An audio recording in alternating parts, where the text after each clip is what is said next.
Yang pertama, orang ini mengaku akademisi. Kemudian juga mengaku sebagai profesor. Seneng banget disebut profesor. Padahal dia bukan profesor. Cuman S1 doang. Kemudian yang ketiga, dia juga mengaku sebagai dosen. Adik-adik semua kan mahasiswa ya. Jadi saya pikir, kalau kalimat yang dilontarkan oleh seorang pendidik, ya, yang mengaku ngajar di banyak universitas, nggak pantas ngomong seperti itu. Karena itu mengajarkan kebodohan politik, bukan memberikan diskursus politik kepada mahasiswanya yang baik, justru malah membuat mahasiswa Indonesia kalau ditangani oleh orang satu ini akan menjadi brutal.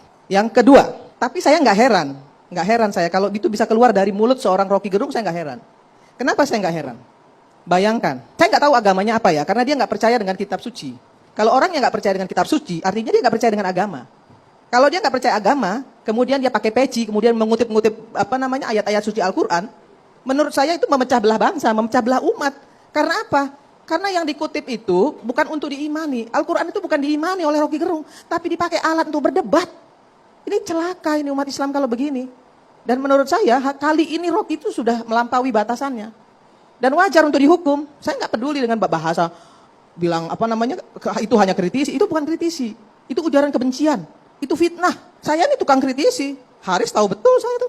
Kami tetap melakukan kontrol sistem yang efektif kepada pemerintah, tapi bukan mencaci maki. Ya, jadi patut orang ini dipenjara. Kenapa? Karena memberikan diskursus politik kepada mahasiswa yang buruk dan kemudian memecah belah umat.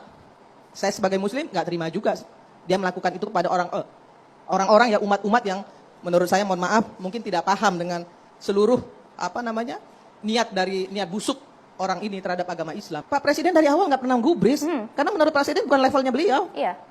Tapi kan udah kelewatan ini. Ini memecah belah umat. Selain memecah belah umat, ya, kemudian memperburuk agama, kemudian juga menjadi diskursus yang buruk untuk mahasiswa-mahasiswa, karena dia seorang pendidik, dia bilang dia dosen, senang juga disebut profesor, tapi mengajarkan hal-hal buruk. Jadi kemudian dicari-cari pasalnya hingga semua pasal menurut saya semua pasal bisa digunakan untuk orang ini. Sudah ada klarifikasi, Mbak Irma, klarifikasi, permintaan maaf dan klarifikasi apakah enak diterima? Betul ya, setiap melakukan kesalahan terus kemudian minta maaf, cukup dengan maaf. Kemudian akibat yang ditimbulkan seperti apa? Kita ini di tahun politik nggak pantas dia melakukan itu. Ya harusnya dalam kontestasi politik kita hari ini, yang harusnya kita sambut dengan riang gembira. Soal siapapun presiden nanti yang terpilih, ya kita dukung sama-sama dong. Kita harus fair, berikan diskursus yang baik itu kepada publik. Permintaan maaf tidak cukup ya, Mbak Irma? Iya, bukan malah selalu nggak fair juga ketika misalnya dia bilang bahwa dia melakukan kritisi. Kritisi seperti apa? Kritisi dungu, tolol, bajingan, itu yang diomongin. Itu bukan kritisi. Justru itu kedunguan dia untuk memecah belah bangsa Indonesia ini. Nggak pantas orang ini jadi akademisi. Bahwa berikut 8 kesepakatan hasil pertemuan Jokowi dengan Xi Jinping. Ada 8 loh di sini. Ya, bisa dibaca di media. Nggak ada satupun kok yang merugikan Indonesia. Apa? Contoh, protokol tentang persyaratan pemeriksaan dan karantina untuk ekspor serbuk konjak dari Indonesia ke Tiongkok. Bagus dong. Kita ekspor kok. Kemudian protokol persyaratan psikosanitari untuk ekspor ya dari Indonesia ke Tiongkok. Apa yang mau dikritisi? Apa yang mau dibilang itu tolol, bajingan tolol apa? Mulut dia itu aja yang tolol bodoh itu, mulutnya dia.